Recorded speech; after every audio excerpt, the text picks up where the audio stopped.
Hi, Anna at the Sewing Studio here, and this video is all about the Brother 3034 DWT Overlocker. I'm going to talk you through its features, I'll show you just how easy it is to thread, we'll do some sewing, I'll show you its capabilities, and then talk a bit about warranty and support. So if there's a particular section that you're interested in, we've split them into chapters, so feel free to head straight to the section that you're interested in. So the Brother 3034 DWT is a 3 or 4 thread overlocking machine, which gives you a few different stitch options, including your standard 4 thread overlock, as well as a wide 3 thread, a narrow one, a rolled hem, things like that. Now you can adjust the width and the length of those stitches, and the length that can be achieved is anywhere between 2 to 4 millimeters, and the width is anywhere between 5 and 7 millimeters. Now it is easy to thread, and that's because Brother have colour coded all the thread paths for us. It also has what's called lay-in tension dials, so they're much easier to get the thread in the tension discs, and make sure that you're getting good results every single time. Down in here, there is also a little gadget that helps you thread the lower looper, which is always the trickiest part, but that makes it nice and easy, and I will show you that when we get to the sewing section. So the dials on the side here, the one is to change the length of your stitch, and the other one is for the differential feed. Now, with an overlocker, you have 2 sets of feed teeth, and differential feed is where you can adjust the pace of the set of teeth at the front. So if you leave it on number 1, both the teeth are feeding at the same consistent rate. If you go lower than 1, then the teeth at the front are moving slower, and that's really good for lightweight fabric that tends to get puckered because it's giving it a slight stretch as it's going through. And if you go the opposite way and go higher than number 1, then the teeth at the front are moving faster. So in a sense, you're achieving a gather, but that's really good for super stretchy fabric that tends to ripple. The presser foot, you can adjust the pressure that's on there with this dial on the top here, and again that's really useful for when using lightweight fabric that can get chewed in under the teeth. Here you've got a dial there to adjust your cutting width, and then if I pop this back up, you've got a few guides here for your seam, so you're getting a nice consistent cut all the way through. And actually with this door on this machine, it has a safety feature. So if you accidentally don't close the door, the machine won't operate. So it just saves your hands getting anywhere that they shouldn't, basically. And then over here, if I pop this off, you've then got a nice free arm here that you can use to overlock any cuffs or hems, anything that's tubular, really. So pop that back on. So in terms of what comes in the box, the machine will arrive like this with some thread to get you started, and these in the thread path there for you to tie on and pull through. It will have the standard foot on the machine already, as well as a gathering foot, one for blind hems, and a piping foot, as well as these accessories. And then you've got your combined power lead and foot control, an operation manual and a DVD to get you started. There's a dust cover to keep the machine protected. You've also got a trap bin to catch all your cuttings as you're cutting your fabric. And then also there's an extension table. So if we take that off to expose the free arm, this just slides on and pops in to give you a larger working area and help support the weight of heavier projects. So let's move on to the next part where I'll show you how easy it is to thread the machine, and I'll show you its capabilities. So when threading, you always want to start from right to left. So the lower looper, the upper looper, the right needle, and then the left needle. So not only is it colour coded, it's also numbered for you. So you've got number 1 and 2 up the top here in these thread guides, and that's to stop it all getting tangled. And then number 3 is just through that hole. And as you can see, I normally get all the threads to that stage, and then you're just concentrating on this part down here. Now you want to make sure that the presser foot is in the up position, and that's because the tension discs in here are then open, so the thread can fall in it. So then when we put the presser foot down, the thread is clamped and you've got some tension there, basically. So that will fall in there nicely now. I'm going to pull this down, and I'm following the numbers, so I'm on to number 4, as well as the blue line as well for the blue thread. So I'm just going to pop the tweezers out, and then I'm going in number 5. 6 and 7 is under there, it's showing me there, and there's also 2 blue dots here, so I know. And then number 8 is just in here. in and around there. And then for the lower looper, you need to get in the very back of the looper, and at the moment we can't even see it. So you want to turn the hand wheel towards you until it comes out as far as it can. And then number 9 is a lever that you just push over, and then you've got full visibility of the back of the looper. And the thread just needs to sit in that kind of triangle there. So I'm just going to grab my tweezers, put that in, and then keep it kind of pulled towards me on that angle, and then move the hand wheel towards you again, and you'll hear it click back into position. And I'm just going to keep going until the eye of the looper comes out, and then I can thread the thread through that, oops, and out the back of the machine under the lower looper, in under there. Okay, so that's the trickiest one done, which I hope you don't think is too bad. So I'm going to go on to the green now, which is the upper looper. My foot is still up, so I'm coming down in the tension discs and onto number 4, number 5, number 6 is in this front one here. So I've only got number 6 detailed there, and there's only one green dot on that guide. Number 7 up there, and then through the eye of the looper, which is number 8. So this is the upper looper. So in there, grab it out the back, and then to the side. Okay, that's that one done. So then the right needle, again, down through the tension discs. And this time we're following the lines on here. So number 4, around number 5.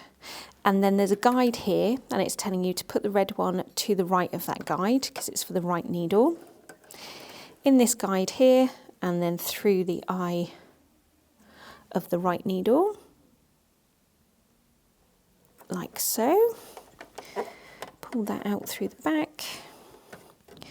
I've got that tangled now, that happens, just pull it free and under the foot.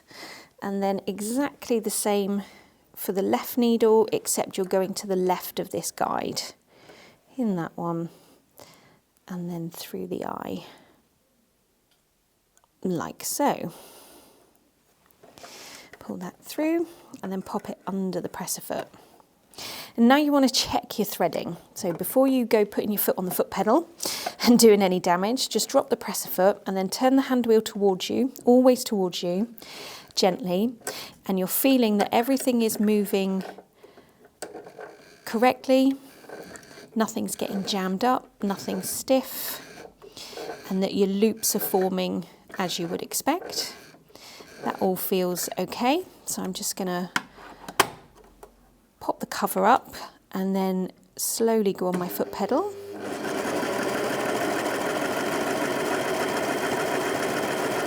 And I can see that my loops and chains are forming as I would expect.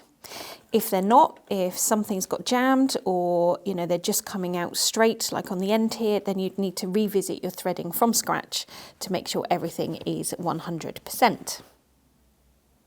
Now, because these are lay-in tension dials, when it comes to changing a colour thread or, you know, installing a new one when it runs out, you can cut them off up here and then tie the new thread in a small knot and then gently pull it through.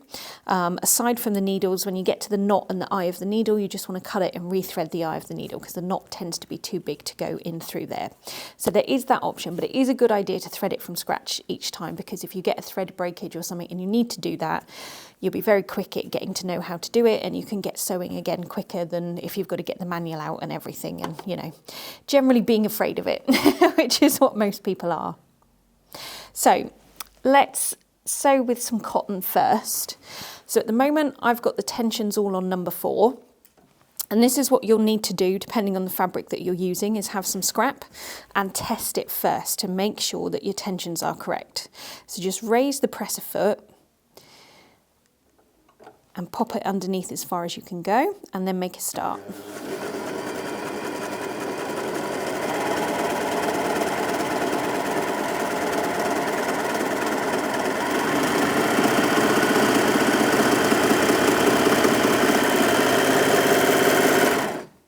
This This machine is quite fast. Top speed is 1300 stitches per minute. And as you can hear, it's not the quietest machine, but it's certainly not the loudest that I've used either. And that's done a really nice, neat job of that, even at that full speed that I was going. So you've got your left needle and your right needle sewing your seam, and then this is the upper looper looping over the fabric on the top, and then you've got the under looper, lower looper even, doing the loop on the underside. And tension wise, what you're aiming for is for those two loops to join together at the very edge of the fabric there. So that's absolutely fine for this type of fabric, so I could now just carry on and sew my project with no problem at all. When you move on to something thicker, again, you want to just sew your test piece and look at those tensions again. So this is now some denim. It's a 10-ounce denim that we sell in our shop. And because it's thicker, I am going to increase the stitch length slightly, just to 3.5. I'm not going to change any tensions at this stage because this fabric isn't stretchy. It's a bit like the cotton. It's quite stable. So in theory, it should do an okay job with those tensions set.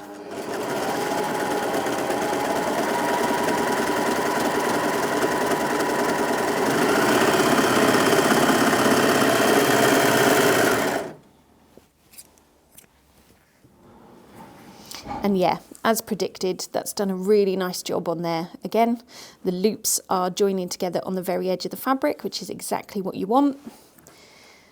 There's the underside there. And then you've got a nice, secure seam. So you could carry on then on your sewing machine and get your top stitching done, and it's all going to be nice and neat and give you a lovely result.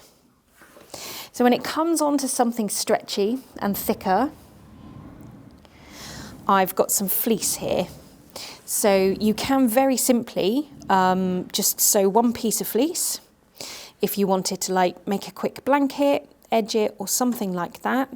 Also, you don't have to have you don't have to cut every time, so you don't have to have the blade engaged. You can disengage it just here. You can just retract that down out the way, and you would also do that if you were doing a rolled hem or something like that. So we'll stick with 4 and we'll see what it comes out like on here.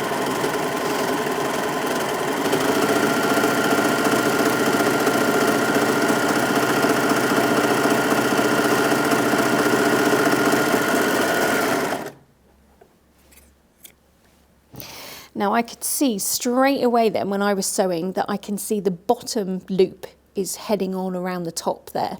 So if I turn that over, you can see the loop is falling off that side and it's appearing on this side. So we need to reduce the tension just slightly on those loopers and then go again.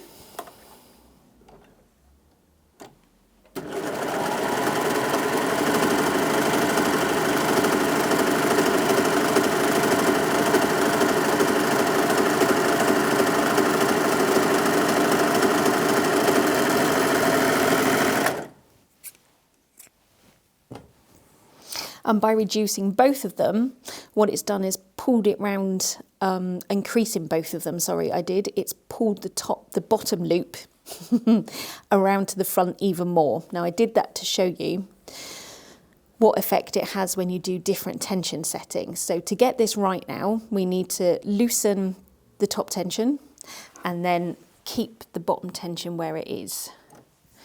And hopefully that should give us the result that we want. Might go down a little bit more.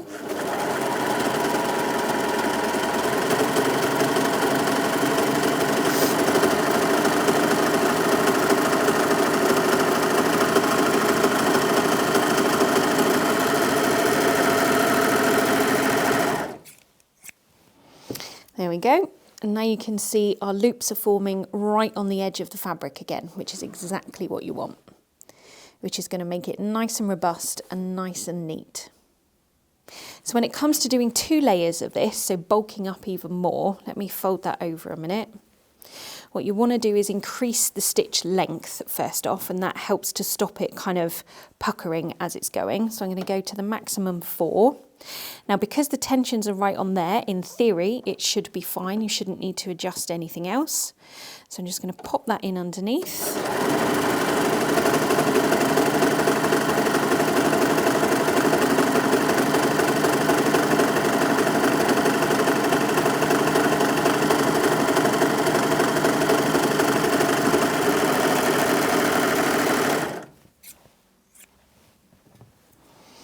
And there you go, that's done a really nice job of that. And the seam again is nice and neat and robust and secure for years to come. So it's a very, very easy machine to use. It's just up to us as sewers to get our tensions right for the best results on the type of fabric that we're using. And as I say, for that reason, it's a good idea to sew a test every single time you change your fabric to make sure it's correct before you start embarking on your project. This machine comes with 3-year warranty for domestic use and a 1-year warranty if you're using it for commercial purposes. And in the box you'll find this card which explains it to you and how to register your machine with Brother. And we're here as well at the sewing studio for any help or advice that you might need with your machine. Now, if you've enjoyed this video, please subscribe to our channel and hit the bell to be notified when we upload more videos, which could be a similar one to this with a different model or one of our great sewing tutorials. So I hope you now feel better informed about the Brother 3034 DWT Overlocker and just how easy it is to use. And you might have decided that it's the right machine for you. If so, head on over to our website and grab yours now. Delivery is fast and it's also free. Thanks for watching, and I'll see you again soon.